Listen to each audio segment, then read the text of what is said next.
Let's get to Robert in Ashland, Virginia, on line 1. Robert, you're live. Mr. Fredericks, it's wonderful to speak with you. I appreciate all that you do. I wanted to take and just point out a couple of quick things. One, it's a good thing to call your legislator. It's also good to send them an email. But something that actually scares them is when you actually take the time to write a letter, put a stamp on an envelope, and mail it to them. Because then if it goes to Congress or even into your state house, it actually becomes almost a permanent government record. And the more of those actual letters that they get, the more it affects them. The other thing that I wanted to bring up briefly is that, by and large, the American people have come to understand that tyranny in general comes from one person in the executive branch. And we, the Founding Fathers spoke of it, primarily of King George, and they spoke of Charles I and Cromwell and Caesar. However, during the debates of the Declaration of Independence, and also in the various state legislators when they were debating the ratification of the Constitution, they also spoke of a different kind of tyranny, and that was when, and I shall paraphrase, when you have the executive, the legislative, and the judicial branch all acting in concert for a common purpose and goal. And I think that that is sort of what we are kind of witnessing now, whether or not people are doing so wittingly or unwittingly. We have seen that the judiciary branch has basically surrendered, and they are no longer the final check on the political branches, whether it's the executive or the legislature. Finally, 25 years ago, I found out about this man, Sir Alexander Tytler, when I discovered his 9 stages of democracy, and it was actually Sir Alexander Tytler that said, "A democracy cannot exist as a permanent form of government. It will only exist until such time as the majority realizes it can vote itself largesse out of the public treasury," which is basically, in my opinion, the quote that you were attempting to attribute to a French philosopher, but it was actually him. Thank you, Robert. Thank you. Robert, Ashland, Virginia, thank you for that, and thanks for clearing that up for us also, and being our research analyst here. Thank you, Robert, from Ashland. Let's get to line 3, where we have Jill in Cumming, Georgia. Hi, Jill, you're live. Hi, John. Thank you for taking my call. Always. Everybody's had, such great comments. But I have to say, when it comes to, our president, hasn't he done more than enough? It's our turn. This man works like 24/7. Yeah, it is our turn. I'd love to have a tenth of his energy. Truly. At his age, no less, Sure. right? And so, yeah, look, and he's I'm nowhere near it. Yeah, we can. There's things he should have done. Should have got a special prosecutor. Should have called these 2 Senate feckless, pathetic candidates out. Both of them were pathetic. Should have done that. By the way, they tried to stop me from doing my show last night. It's unbelievable. I told that story on the air last night. The last minute, the Loeffler campaign rejects my credentials. You got to be kidding me. It didn't matter, though, because the guy that runs the party, David Schaefer, overruled them and got me in. He's a warrior. But this is what they do, right? Somebody goes on the air and takes phone calls and criticizes them, so they try to pull their credentials. But, hey, MSNBC is there. CNN is there, right? Right. The Washington Post is there. The New York Times is there. But they're going to throw me out. No, and my entire radio apparatus. They fight us. Yeah, Well, they it's fight not us. surprising. They don't fight Everyone. MSNBC. They don't fight CNN. They don't fight the New York Times, right? No. What they do is they fight us. I'm the problem because I let people call in and tell them what to do. Therefore, I'm the problem. Well, if Fredericks wasn't here, we wouldn't have to deal with this. People would just go like sheep and vote for us. Well, that's it. That's part of the reason we're in this mess today, because we have been sheep. We've been lulled to sleep. You know what happens to sheep? They get led to slaughter. Exactly. Well, and that's why we're fighting back. Primary is like primarying these people is one thing, and it needs to be done. But do we have that much time? We're being told what we can't say. I just heard they're going to try to pass a law in New York about detaining people that they feel there is a health risk. I mean, that's absurd. Well, what is it in? You're in Georgia, right? Cumming, Georgia. In Virginia, last year, when the liberals took over the House of Delegates, that's like your House of Representatives. When they took over, caucus of the corn, Eileen Filler Corn and her whack jobs took over there. They had a law that actually got out of committee, which was if you're in the media, you couldn't criticize anybody in Virginia government under penalty of law. You couldn't criticize them. Like right now, I just said caucus of the corn and their left-wing whack jobs. I would get fined for that. Right. They would send me a $5,000 fine. Right. And it very well might start happening. I mean, it actually passed out of committee.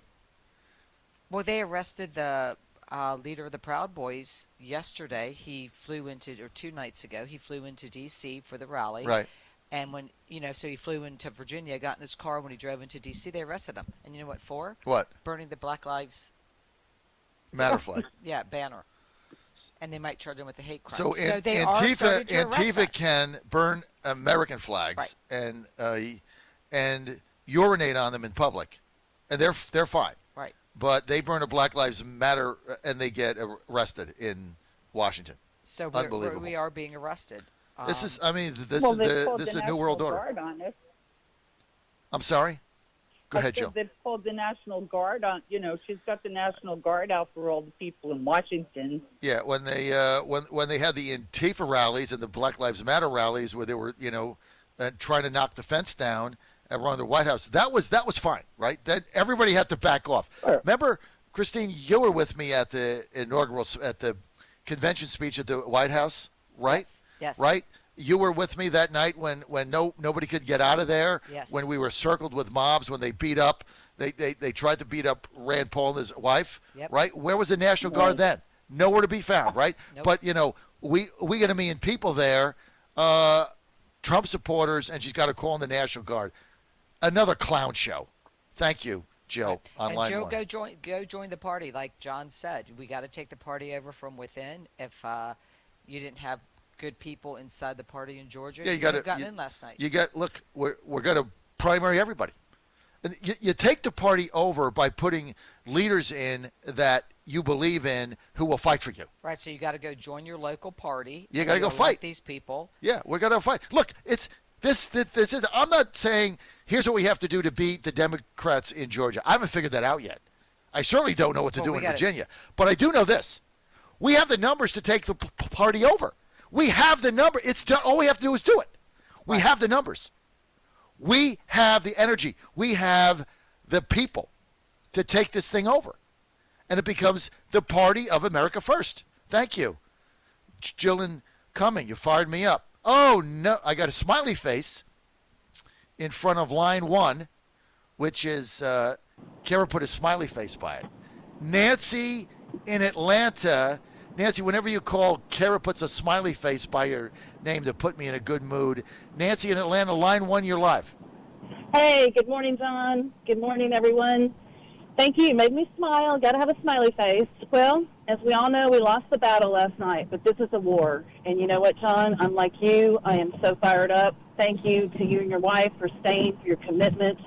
To those defeatists that have called in this morning, whining, oh, how are we going to get the word out? How are we going to get John Fredericks, you're doing it. I'm doing it. I have gone out and told at least 200 people about your radio show. They've probably gone out and told 10 or 20 people. The word is getting out there. You're buying a radio station. We need to stay strong. I right now am driving around Atlanta, Georgia with a Trump flag and Trump paraphernalia on my car. Now, we protesters are not stupid enough to usually drive around Atlanta with Trump stuff on our cars. But today we are, because our president fought hard for us for the last 5 years to get in here and do what he's done. And I'm stepping out today, and I'm fighting for him. I'm driving around on 285. I'm going to the state capitol.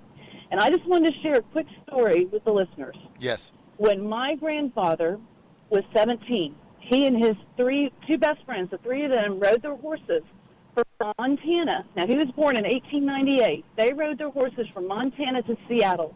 They lied to our government and said they were 18 because they wanted to join the Army and go fight in World War I for America because they knew what it meant. And when he got off on the beaches of Normandy, his two best friends were killed right there in front of him in their first battle. Thank God he went on. He had a lot of other horror stories. I've got his diary from World War I. It's just great, and it inspires me. And, yeah, I'm scared. I don't want to go to protests. I don't want to go drive around 285. But I'm fired up. We're taking over this party, John. You are so right. It is not happening. These guys are getting voted out. If we can't recall them, we will primary them. They are done, and this is our party. Thank you so much for being there. Thank you for letting us have a voice. That is so great because you're right. We have to be able, put a Trump bumper sticker on. Think about how many people I know who are afraid to do that. Oh, my car will get ruined. Oh, somebody will I'll say get keyed. something to me. Right. I'll get And the like finger. Said, people have died for this country. We Right. have to. And wear our Trump you sticker. can't put a bumper sticker on your car. And here's Nancy driving around 285 with a Trump flag, and then go to the Capitol. And Nancy's somebody that was not involved, didn't do talk radio, never made a phone call in her life, went about her business. But now we're done. And I tell you what, Nancy from the beginning, like me, kept telling people, hey, if Loeffler and Perdue don't stand with the president, they are going to lose. And that's exactly what happened. We have been begging them, John. We have been begging them to listen to us. How For to 2 get months. the deplorables out. How to get the angry voters out. Yep. They would not listen. Yep. Well, but you know what? I don't know if this is a loss. I think this actually is a win for the MAGA movement because we showed them. We're not going to vote for you. Well, Yeah, and like your caller said earlier, maybe McConnell will stand up and do the right thing today. I doubt it. But I doubt it. They're not going to do the right thing because they never get it. But they will. We have the numbers, and it was like that. Was that the woman in Alpharetta? What was her name? Christine in Alpharetta, Georgia. Not Christine Bowserman here. Christine in Alpharetta, Georgia, at that rally, who was so upset when we went to the Alpharetta rally, and she said to me, she said, you know what, us deplorables now, we have learned how to weaponize our vote. there you go. And that was what was that? That was me. 6 weeks ago. Yeah, that was me. That told Yeah. you that. Yeah. She said, yeah, right. We have learned how to weaponize our vote, and we have to learn how to get out and spread the word, whether it's at church, at a party. If anybody will listen to you, do like I did. I'm taking business cards down to the Capitol today to have John Fredericks app on there and War Room Pandemic and our Facebook page. They can't shut us down. The more they try to shut us down, the more we're going to speak up. And they did that in the beginning with Trump. You couldn't say you were a Trump supporter. And I was like, no, I can be a Trump supporter. I can have my bumper sticker.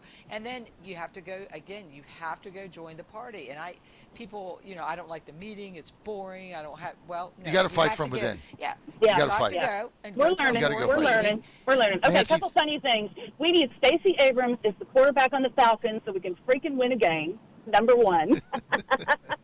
I know you're a Titans fan, but whatever. And number two, let's start having Patriot parties. Get together. Instead of having an Avon party or whatever, let's start Patriot parties and start having people over and tell stories about your history and what your grandparents did. And let's get people excited and get us motivated. Sounds like this weekend you're going to invite me over for dinner. Start a MAGA. There you go. We're on it. And Nancy, speaking of the Falcons, just FYI, my Titans are playing the Ravens Sunday in round one of the playoff games at home. They're going to win. The Falcons, they're playing golf. Thank you, Nancy. I know. I'll be rooting for the Titans. Nick. Have a good weekend. Line 2, Nick in Iowa. Nick, you're live. Nick, line 2, you're live. Nick, you're live. Never mind, says Nick. Okay. We got time for another caller here. Let's get to line 3, where we have Brandon in Sandy Springs, Georgia. Brandon, you're live in Sandy Springs. Yeah, how you doing? Good morning. How you doing, John Fredericks? Good, man. How you doing? I'm doing wonderful. Thanks for having me on. The first time caller. I've been listening to you since actually right after the November 3rd election, you and Steve Bannon's War Room, and I've garnered a lot of information. And I just want to say I'm one of the people that President Trump brought in. You know how you all say, you know how the numbers come out. He brought in a lot of African Americans. I'm one of the African Americans that voted for him in 2020. voted for him. I was glad to do it. And then the whole thing just, the night of it happened, and then last night it happened again. I knew it was going to happen last night.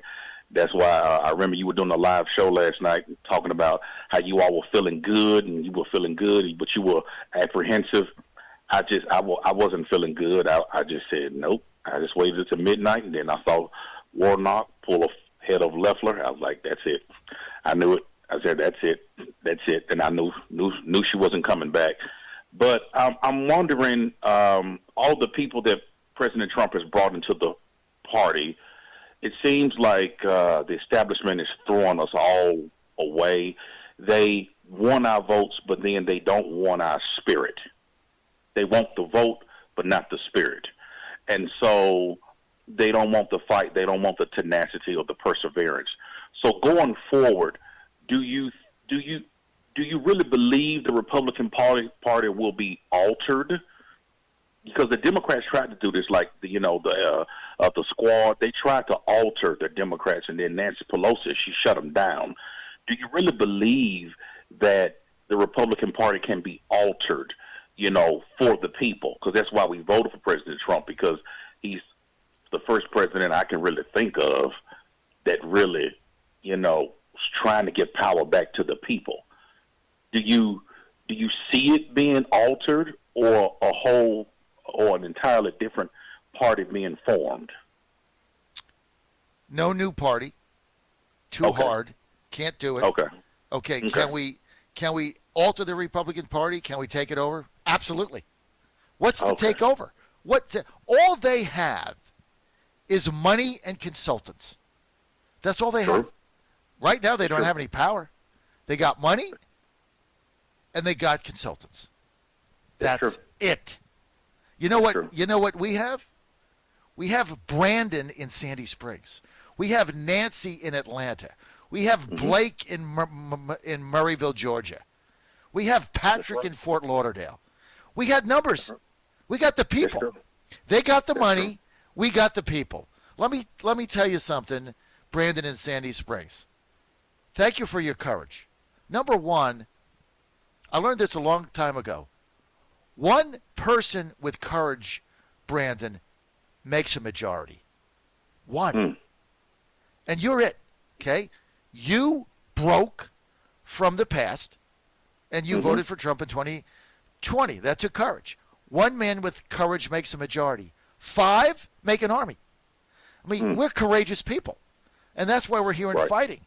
And they can take their money, and they can take their retreat in Amelia Island, and they can shove it where the sun don't shine, because we're going to fight back. They could go to Amelia, and at 3 o'clock today, when Pence is up there, all the RNC people are having a fruit drink with an umbrella stick. And you know what we're doing? We're protesting in Washington, D.C. We got the people, Brandon. We're going to do this with your help. John Fredericks Radio Network. Take your Amelia Island umbrella stick and do the pineapple. Shove it where the sun don't shine, as far as I'm concerned. We're done. John Fredericks Radio Network. We'll be right back. Stay with us. Let's get to Blake in Murrayville, Georgia on line 4. Blake, you're live. Hey, John. How are you? Good, Blake. Thank you. I'm pretty dang fired up. I'm going to try and keep it appropriate and not get kicked off your radio show this morning. But I am ticked, man. I'm absolutely ticked. And I've been a fan of yours for a while, but I can't believe some of the stuff I'm hearing you say. I don't understand why you think we can fix the system with their broken system. We can't do that. They've rigged the whole thing. You're talking about they have the money, but we have the people. Well, the people don't matter if they're a bunch of pacifists. And the fact that these people we're putting in office, they're candidates. They're not representatives. I hate the fact that people keep calling them representatives because they don't represent anything that we stand for. I mean, nothing. They're the scum. They're leeches is what they are. They're pathogens. Pathogens. I haven't heard that. Pathogens. That's what they are. Blake, Well, we're making. Wait a minute, Blake. You made me laugh. What is a path? I haven't heard that in like 30 years. What's a pathogen? Pathogen is anything that makes you sick, like like a virus or something that robs its host of nutrition. I'm gonna steal that, Blake, and say it Okay. on. It's I'm yours, on my War friend. Room at 10:15. Do you mind if I steal that? Absolutely. Go ahead. Just- But- I'm sorry, I mean, Blake. Go ahead. do you really think that we can make a difference using the same system we've been losing at? Yeah, because we're going to change it. We got the people, okay? We can primary all of these feckless, cowardly losers, these pathogens, as you call them. I can't say that with a straight face. We can primary the pathogens and eradicate them. And then, Okay. look. I'm not saying you're gonna beat the Democrats, but that doesn't matter right now. First thing we got to do is take over the party and get these. What did you call them? Perpetual candidates out. Yeah, candidates. Don't call them representatives because that's not what they are. Blake, And- go ahead, but- Blake. Here's the thing. Okay, so all these people we're talking about that we have, they're all a bunch of pacifists. They've been pacified and dumbed down by our local preachers who want to turn the other cheek to everything.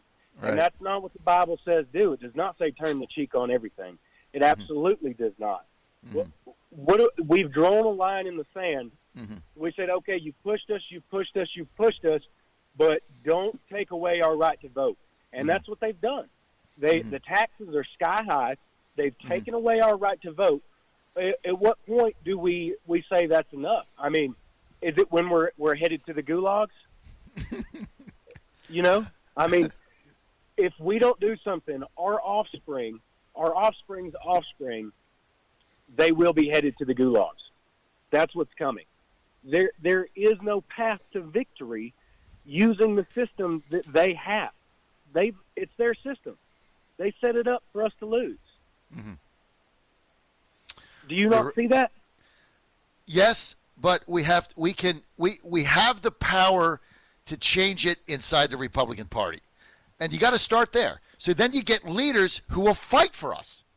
Not like the two that we had in Georgia that just went down to defeat that we predicted 7 weeks ago. I was here 3 days, I knew it. Can I tell you what I think the main problem with America is right now? Yeah, go It's ahead, what Blake. you just said. We're waiting on the leaders to fight for us. It's time for us to stop waiting on a leader to step up and fight for us, and the people need to start fighting. I So agree you're with that, gonna Blake. are you going to run for office? The leaders are nothing. They're not leaders. They're not representatives. They're not going to let us put someone up there who will fight for us. Well, we nominated Trump. We got him, and so we can do it again. And I don't know who the look. I'm going to say it again. I think they learned from that mistake, though. Yes, our movement They won't has. let us do that again. You know what though? We got numbers, Blake. We got numbers, right? I mean, we got numbers and we got speed. So that's two things that we have. We don't have the money, but we have numbers and speed. And those two things, I coached high school basketball a long time at various levels. And I never had the biggest team. I never had the best athletes. But I wanted speed. I wanted speed, and I wanted courage and guts. Well, that's what we're And lacking. I won a lot of games with inferior teams on speed and guts. Because the guts, I'm telling the courage, you, we're going to do it, Blake. the tentacles, that's what we're missing. We're going to do it, Blake. Blake, but look, you've got guts. I've got guts. Christine have guts. Every one of these calls we have today have guts. One man with courage makes a majority. 5, we got an army. So Well, that's stay what with we us. really Stay with need. us, You Blake. just said it right there, buddy. Stay with us stay with the movement because we're going to do this. It's like my wife said, run the sound of the guns. Don't come home. I'll see you when I see you. Thank you. Let's go to line 1, Lori in Missouri. Lori, you're live. Hi. Hi, Lori. Hi. Hold on just a second. I'm closing my computer. I have you on the phone, and I was listening to you on the computer just now. And I agree about money and speed. We don't have to donate to the RNC anymore. We can just That's right. donate to the individual candidates. Yep. But my call, I'm a little nervous. My call is to tell everyone, implore everyone, to make a final call to your state representatives that are in D.C. that will be there today and tell them to get on board, that they swore an oath to honor our thoughts and our wishes and to represent us and not themselves. And that they need to join Senator Hawley and the rest of the group to not certify the fraud. We needed a full forensic audit, and we needed those Dominion machines looked at forensically. And they can't certify something that they believe is not. We need to call Pence. Call Vice President Pence, everybody. Everybody pick up their phones, start calling his office, and don't stop. Well, I tell you what, Lori, you're right. First of all, you have a great senator in Josh Hawley. Yes. You have a great senator. And by the way, first-time caller, you're doing fantastic. But you're right. Call your congressman today. You gotta make your voice heard. And at the end of the day, Mike Pence in the next 2 days is going to have to make a decision, Lori. He's going to have to make a decision. I know that. My son just recently graduated from law school and actually was living in Richmond and came home to Missouri. He couldn't take it anymore. But he didn't. And he went to undergrad in Virginia, and I mean that's where he thought he was going to live. Law school in Virginia, and he couldn't take it. Richmond. He couldn't take Richmond. He lived on Monument Avenue. Oh my God, he lived on Monument Avenue. He couldn't take it. No, that's sad. That's sad. So sad. Yeah, it's not funny. It's sad. A lot of his friends are all up and down the Eastern Seaboard. That's where he wanted to stay, and he's home. He got a job at a law firm here, and he's home. If you have not been there, downtown D.C., they were calling it the Black Lives Matter Plaza, and they kept the pro-Trump people out last night in Richmond Monument. It is disturbing. It looks like a third world country. Very disturbing. It's like the police have been infiltrated. It's unbelievable. But one more thing real quick back to the audit. Leffler and Perdue, God bless them. I was listening to you every morning, and I had the same thoughts you did. I mean, they were just not out there, sounding the alarms. And if they were for some reason under the false impression that what happened to President Trump would not happen to them. And I wouldn't be surprised if it did. If the machines didn't flip and that some nefarious actions took place. And I think that the rhinos need to realize that, and other congressmen and women and senators, that what happened to President Trump can happen to them. And it's time they step it up.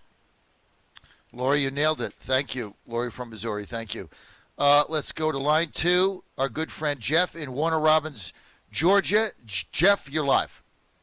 Yes, John, thanks for taking the call. I just want to let you know your show is on fire down here in Georgia. You're bringing a radio station down here, and I've got a suggestion for you. Nancy is a rock star. You have got to have her own show, and you should call it the Georgia Patriots or the Patriots of Atlanta, the Women Patriots of Atlanta. She is a true rock star. Hey, John, great show.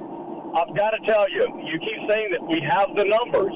We have the numbers. Indeed, we do have the numbers, John. We had the numbers on November the 3rd.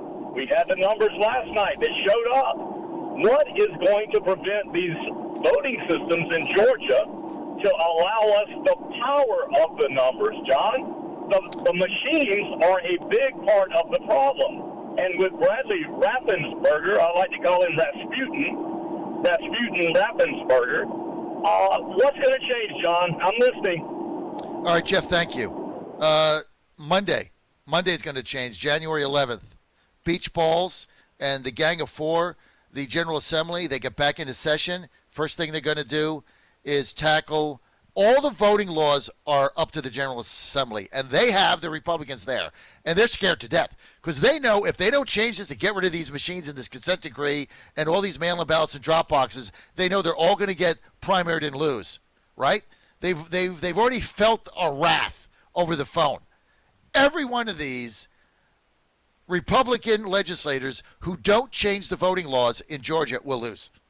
So that's see, you're in a lot better shape than Virginia. Virginia, we're powerless to do anything. Georgia, you got the numbers now. All you have to do is threaten every one of these people with a primary challenge. and just like that David Clark did, like challenge them all, and then we'll see what happens. They're gonna change the law in Georgia so all this stuff's gone, and Raffensperger doesn't matter because it's all got to go through the General Assembly. So that's the answer to that.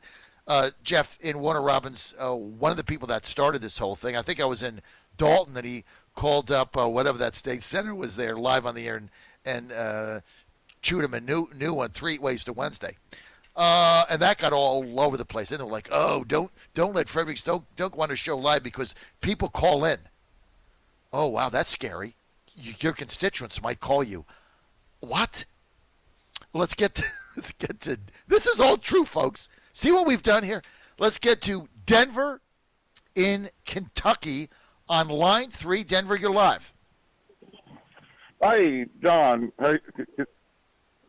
Hi, Denver. Hi, Denver, you're live. Line 3. Hey, how you doing? Good, Denver. How's it? Good. Denver, I think you're on a mobile there phone. you go. Ready to go. I think you're on a mobile phone, Denver. I'm getting every other word. Try to get to a better location. Call back. I'm sorry. Can you hear me now? Hey, can you hear me? Can you hear me? Go ahead. Yes. Hey, go ahead. Hey, thanks for your show, man. I enjoy listening to it every morning. Real quick comment. I am actually a minister here in Kentucky, and I understand how it is when the wife puts the swift kick to the britches. And I have to do that many times when I get discouraged. Also, I got discouraged, and Mama has to encourage me sometimes. So it's, thank God for good women, right? Yeah, I did get the swift. Last night at 3 a.m. I did get the swift. You got discouraged, man. I got the swift. I did, and she called me up and gave me the swift kick. Yeah, I've gotten a vehicle before after church many times, and my wife, and I look at her and say, honey, I'm done with it. I just got to quit. I'm tired. Nobody cares but me. And she said, oh, no, you got to keep going. And I'm thankful for that, for her. But a couple, just a quick comment, and I'll hang up and leave you alone. But I've listened to so many great people that you've had on your show, Linwood, Sydney, Powell, such great people. And I've heard a lot of talk of the David and Kelly. But a comment that I wanted to make so many times is this: whether any one of those 4 candidates, to me, I wouldn't flip the coin either which way. I mean, who actually thought that David Perdue and Kelly Loeffler would have stood up to the CC China Communist Party or Nancy Pelosi or Chuck Schumer? You know what I mean? They wouldn't want to stand up to them. Mm-hmm. And I'm a minister. I don't preach. I don't think it's okay to have abortions. I don't preach that from my pulpit, But just to throw it to Reverend Warnock. And and here's a question I have. This will be the last thing. I'll leave you alone. My question is this: I've heard everybody talking about Mike Pence this morning. It's my understanding that President Trump, and I'm a huge supporter, no bigger supporter